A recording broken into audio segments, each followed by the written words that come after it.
Bring it over here. Hey, baby, bring it over here for some work. When you get back, let me know, let me get that. She bought me quick and mixing up the different products. What's good, YouTube? Welcome back to the channel. Currently right now, I am doing a little bit of planning. I already took a scoop of pre-workout, so I'm getting jittery as hell, if you know what I mean. And we're gonna be jumping into a chest day in a few minutes. Girlfriend, look like everything I'ma regret tomorrow, but you just wanna hang with the A-list.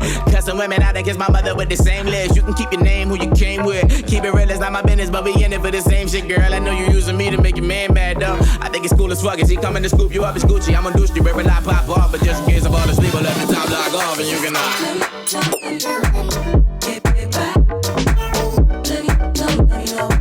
Just got off my first call for today. It was pretty much just like an hour and a half training call for one of my team members, and really went over and dived deep into some of the metrics of e-commerce. This particular team member is amazing at creatives, ad copy, kind of structure of the creative side of Facebook ads, but she's still kind of learning the whole aspects of the targeting, excluding audiences, when to kill, when to scale different campaigns and stuff, and more of the campaign management side, which I'm pretty good at for all the metrics and stuff. So just finished that. Now I'm about to go ahead and record some video pitches for the agency. Approach with the content strategy for your brand, and you're absolutely crushing it on Instagram with followers and stuff, so you're doing really good with that. So jumping into today's main topic, I wanted to talk about 4 things that I recommend having and understanding before you start your diet, or when you start your diet, or if you're already in a diet right now, maybe get these in order to better enhance your results. Number 1 is have a diet plan that you can stick to. I can't tell you how important this is. For me, it's always been tracking macros. If keto works really well for you, go with keto. If doing carb cycling works really good for you, go with that. But for me, it's always been tracking macros. I like the consistency of knowing what I get every single day. Secondly, I like the ability to be able to fill my macros with the foods I choose. I focus on healthy foods, but I do have my days where, like today, I'm going to do frozen yogurt later today. Still fits in with my macro range, just frozen yogurt though, to fill up some of my carbs. I've always gotten really good results with tracking macros, and me personally, I don't really want to do keto because I don't want to get rid of carbs. I don't want to do carb cycling because I don't want to do a very low carb day, then followed by a high carb day. It's hard to plan on my meals for all that. So me personally, I like the consistency and the stability of tracking macros. Test each one that catches your eye, figure out which one works the best for you, and stick with it. Now, the next thing I think that's strongly recommended for if you're gonna be doing any type of diet is knowing when the diet will end. I made this mistake back in 2017 when I did my very first diet cut down shred, and I didn't set an end goal. I just kept saying I'm gonna do it until I'm shredded enough. And what this caused me to do is I didn't take the diet as serious because I didn't have a specific date in mind, so it didn't give me any pressure to be shredded for a certain time. And what that did to me mentally was I just kept having more cheat meals. I kept getting off my diet more frequently. I wasn't working as hard. But last year in 2019, I set a goal. I was like, look, July 4th or no, it wasn't July 4th. It was June 28th.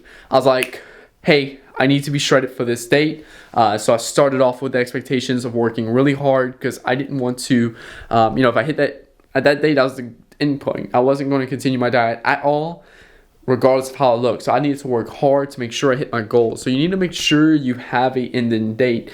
Some people who, maybe it's your first few times, maybe you can't really set a clear ending date. My recommendation is starting off, if you're not that overweight, maybe you just need to lose about 20 pounds, 3 months. Maybe if you need to lose more, 20, 40, maybe even 50 to 100, maybe 6 months. Maybe you need to go on a longer term diet.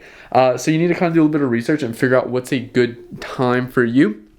And also, too, of how you want to look for all, because that's going to drastically change of when you need to end. To be honest, I've 3-month mark right now for this cut because I want to lose very slowly so I can keep my calories really high so that way I lose less muscle. But honestly, I could probably just be in and out in about a month and lose 10 pounds real quick, maybe even 2 months with some extra cardio and stuff like that. So you need to know what date you're ending. I've been up for a minute, now I'm down for it. I've been good with the team, never bad for it. I'ma work for the winner, never slack for it. Coming outside with the pup, chilling. You know, you can see her right there. But number 3 on my list is you need to have a designated date for your cheat meals. Now, some coaches try to like encourage you not to do a cheat meal for a really long time. I'd encourage that too. If you can go 2 weeks without a cheat meal, go for it. Me personally, I just do not have the mental energy to do a cheat meal every 2 weeks, even 3 weeks, or even 4 weeks. I like to do one a week.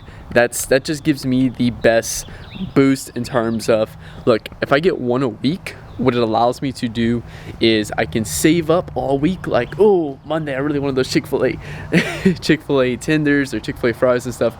If I can push that all back to, say, Friday, maybe even Saturday, and Saturday I just have my 2 hour or my 1 hour block to eat whatever I want. I'm gonna go pick up my Chick-fil-A, pick up some candy, pick up some ice cream, you know, whatever. I give myself 1 hour. I do a full-on cheat meal. Some people like to do a carb increase that day. Like, cheat meals, one a week. One every 7 days is what I do. So I try to do like every Saturday. That's the perfect one for me. Just because Sunday I'm just lazy all day and it's hard for me to even get my calories in that day. Saturday I'm usually out about doing stuff with friends, doing stuff with family, etc. And I can fit it in better. Maybe if we're going to eat out that day or something like that. So generally between Friday and Sunday, I would say I would do a cheat meal. And like I said, I do one every week. And make sure you have a plan in place for your cheat meals, because you know you don't want to go like, all right, 90 days without it, be struggling, killing yourself over it, and then one day you just blow up and have a full-on cheat day, maybe even cheat days. Then you get stuck and not figuring out how to get back on track. So there you go. Have a cheat meal in place.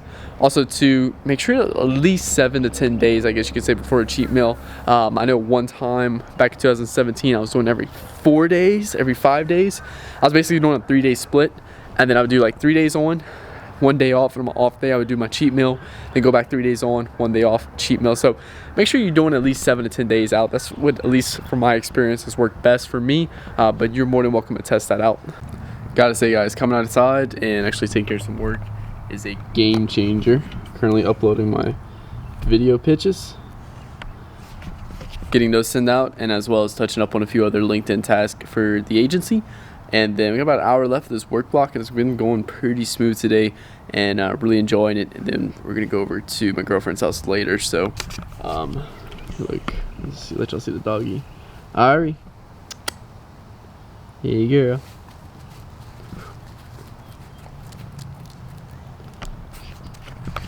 Hey girl. Hi. She wants to jump up here too bad. Alrighty guys, I am currently heading over to my girlfriend's house right now, and I wanted to bring y'all topic number 4. This is the last topic of like my 4 key pieces of a diet. And actually I could have added another one, and that's number 5, or it could be number 5, and that's just having a good training program and stuff, but I'm assuming you already have your training in check. Number 4 though is your why. Why are you doing this? I know my previous 2 diets and stuff, I literally started right after getting out of bad relationships. So, you know, obviously get over a heartbreak and stuff. You know, you want to change yourself up, you want to improve yourself. And I'm sorry for the shaking, I'm on a bumpy ass road right now. You want to improve yourself. So I had a little bit more motivation and stuff, like, oh, you know, fuck that, I'm changing myself, getting everything back on track. This time is a lot different when I'm doing this diet this year, because I am perfectly happy going into it, and it actually brings a little more challenges, because I'm like, oh, you know, I'm happy, you know, I don't have as much motivation to stick to it. It's like, I'm happy with the way my body looks right now, and I'm also happy in general with business. I'm happy in general with my girlfriend I have now.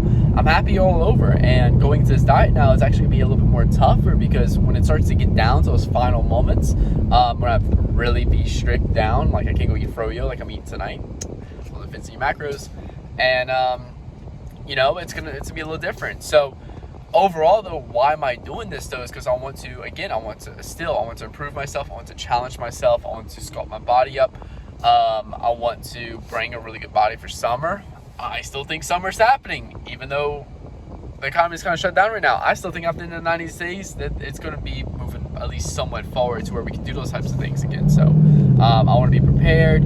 I want to, just overall, I love the challenge of it. I think it's my favorite part. I love improving myself, seeing that drastic change, looking your best. So that's why I'm doing it. So have your why clearly laid out of why you are doing your diet, because every time during those hardships, you need something to fall back on. And if it's just because you want rock chiseled ab, dude, look, bros, guys, you can do whatever the fuck you want for your why. If your why is clearly because at the end of the cut, you're going to the beach and you want girls to look at you because you have abs or you're shredded, go for it. That's your why, go for it. Is it because you want to look like these models on Instagram that's shredded and stuff? Go for it. Whatever you want your why is, don't let someone tell you because that's superficial or something like that. Like, oh, that's not, it needs to be something like, oh, I want to improve myself. You know what? Go for whatever why you want. Whatever motivates you, whatever drives you, go for it. And that's going to keep you motivated through your cut and stuff. Just have some realistic expectations. So, you know, you don't want to go through the whole diet. If that's your motivation, is to get girls looking at you, or vice versa. If you're a girl watching this and you want to get shredded for summer, and vice versa. Obviously for me, I don't care because I got a girlfriend now. Even if it's just, hey, I want to get shredded for my girlfriend to look better for her, then cool, go for that. Don't let anyone tell you that's like superficial or anything like that. Whatever your why is, keep that close to you. Keep focusing on your diet and stuff. And then if you follow these 4 things, these has allowed me to go through 2 successful diets now, and I'm still getting mine. Mine's doing good. I mean, I lost 1.5 pounds now. I still have 10.5 weeks to go, and I only have like 10 pounds to lose. So I'm losing 1 pound a week. I'm cool. I'm getting, you know, like this week, doing good. I'm doing a little bit more cardio, getting my training on there. So it's gonna be pretty epic. And hopefully my goal is by the end of this series, I can get 1 workout at a gym. If I can get just 1 workout at a gym during this series, that would just be super motivating. So guys, I want to thank y'all for watching this video. And remember to drop a like, comment below some of your tips and tricks and stuff when you're doing your diet, your training, etc. And remember to subscribe, and I'll see you guys tomorrow.